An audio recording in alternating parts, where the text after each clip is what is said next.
Halo semuanya, perkenalkan nama saya Monica Fretisia dari Manajemen Bisnis Universitas S. Unggul.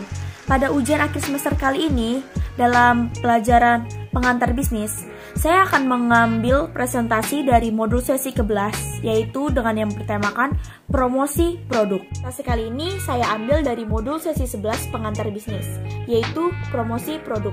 Yuk kita simak videonya. A. Promosi.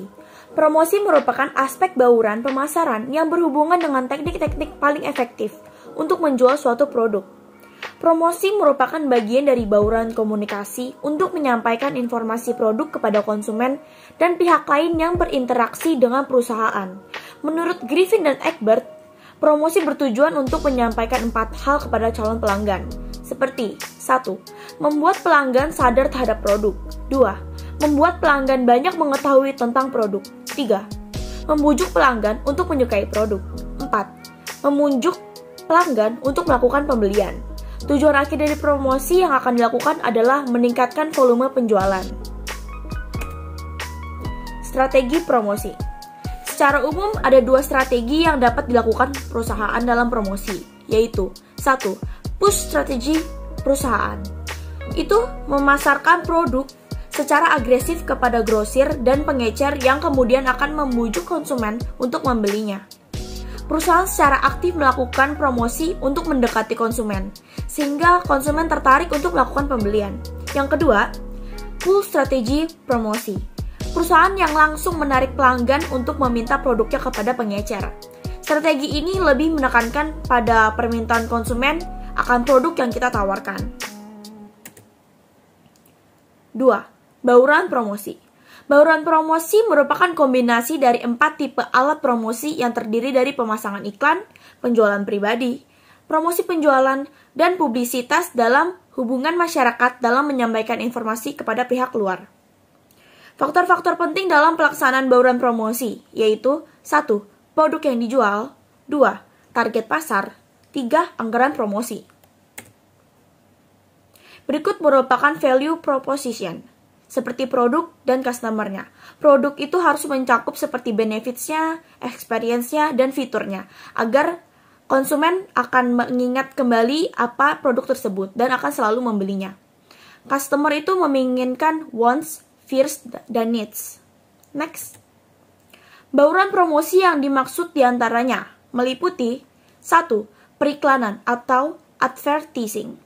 Komunikasi non-pribadi yang dipakai untuk menyampaikan suatu produk dan dibayar oleh sponsor. Tujuan iklan ada 2. A. Iklan persuasif, yaitu iklan yang dilakukan untuk mempengaruhi konsumen dalam mengambil keputusan untuk membeli produk perusahaan daripada produk pesaingnya. B. Iklan perbandingan, yaitu membandingkan 2 produk secara langsung untuk menonjolkan satu produk yang dimiliki, sehingga mampu mencuri perhatian konsumen dan penjualannya menaik. Media iklan yang kita sebutkan bisa seperti koran, televisi, direct mail, radio, majalah, poster atau spanduk, dan bisa juga internet atau endorse public figure, yang seperti yang selalu kita lihat seperti sekarang. 2. Penjualan pribadi atau personal selling. Penjualan pribadi dilakukan oleh penjual dengan berkomunikasi secara langsung dengan konsumen untuk mengetahui kebutuhannya dan menawarkan produk milik penjual kepada konsumen.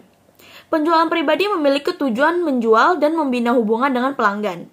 Perkembangan teknologi informasi mendorong pelaksanaan penjual pribadi beralih kepada penjual secara telemarketing dengan menggunakan media telepon untuk melakukan proses penjualan pribadi.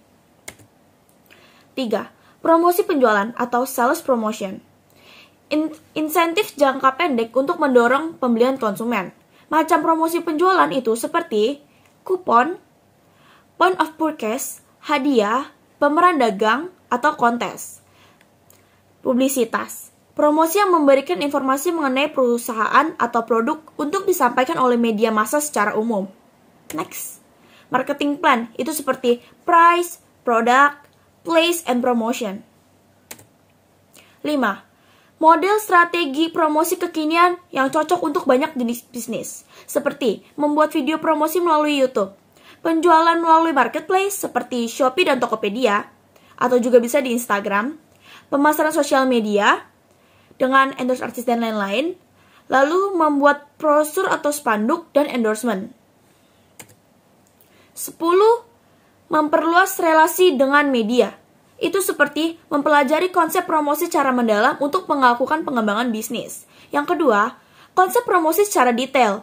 Ketiga, strategi promosi agar tepat sasaran. 4. Inovasikan produk Anda. 5. Gunakan semua platform yang bisa Anda lakukan untuk melakukan promosi. 6. Pelajari copywriting. 7. Melakukan promo untuk menarik pelanggan. 8. Jangan melupakan endorsement, karena endorsement itu penting untuk mempromosikan barang kita kepada produk secara luas. 9. Strategi agar konsumen menjadi pembeli setia. 10. Ramah terhadap pelanggan, karena keramahan itu sangat penting agar pelanggan itu balik lagi. Kesimpulan saya, promosi produk merupakan hal yang sangat penting dalam melakukan bisnis, khususnya bisnis yang melibatkan perjualbelian produk. Karena demikian, saya mengambil tema ini supaya saya bahas di UAS pengantar bisnis. Karena bab promosi merupakan hal yang sangat menarik untuk saya bahas. Terima kasih semuanya. Semoga video presentasi saya kali ini bermanfaat bagi semuanya. Thank you. Dan di situ terlampir nama saya, NIM saya, email saya, dan presentasi saya 100% saya ambil dari modul bab 11, yaitu promosi produk.